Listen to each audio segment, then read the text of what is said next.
It was while Strabo was still in Egypt that Augustus Caesar had ordered the two obelisks moved from the sacred city of the sun to his palace in Alexandria. Two other obelisks had been loaded on boats and shipped to Rome. On his arrival in Rome, Strabo was curious to see what had become of them.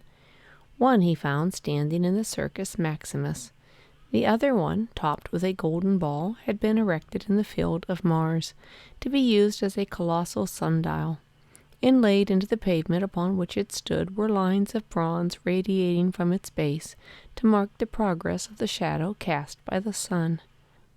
On the 9th of August, the Romans held a public sacrifice to the sun on the Quirinal, which Strabo may have possibly attended. Though he himself was a Stoic, worship of the sun was a commonplace to him. He had been born in a country where worship of Mithra, the Persian sun god, was the state religion, and the king was often named Mithridates, or Child of the Sun. So it would probably have not seemed at all strange to Strabo, if he had known that people were living on the other side of the world, to find that they also called themselves children of the sun. They were of two different races, these people, living in two lands as distant from each other as they were from Rome. One inhabited the high plateau of Peru on the west coast of South America, looking out upon that great ocean now known as the Pacific. The other was diagonally across the Pacific, off the northeast coast of Asia, on the island we now call Japan.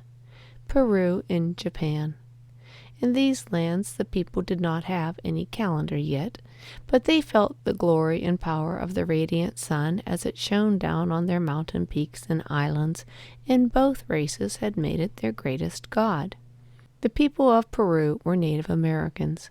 In time to come, about 12 centuries later, there were to arise among these Native Americans ambitious lords or chiefs, who in their language were called Incas. These Incas, or lords, were to unite all the surrounding peoples into a great empire, which they organized and ruled as well as the Romans did theirs. According to ancient legends, these people were all children of the sun. The first creator of the world and its men was a boneless man, a child of the sun and the moon, who had come down from the north. Disgusted with men after he had made them, he had turned their land into a desert and deserted them. Then had come another son of the sun and moon, known as Pachacamac, the earth creator. He had turned the deserted people into pumas, apes, and birds, and created a new people, and taught them agriculture. Another story said that the sun, sending down its life-giving rays, had created a new race of people out of metal eggs. From the gold eggs came the chiefs, or Incas. From the silver eggs came their wives. From the copper eggs came the common people. These were the old myths which were told much later when these Native Americans of Peru became known as Incas. And each day, as the red sun set in Peru, sinking behind the black rocks in the Pacific, it was dawn of a new day in Japan. The sun was rising over Mount Fuji, shining down upon the palace of the chief or emperor, a building made of poles and thatched with rice straw and rushes. Jimmu, who was the first emperor, lived, it is believed, about the time of Augustus, although the exact date is uncertain, for no written records were kept at that time.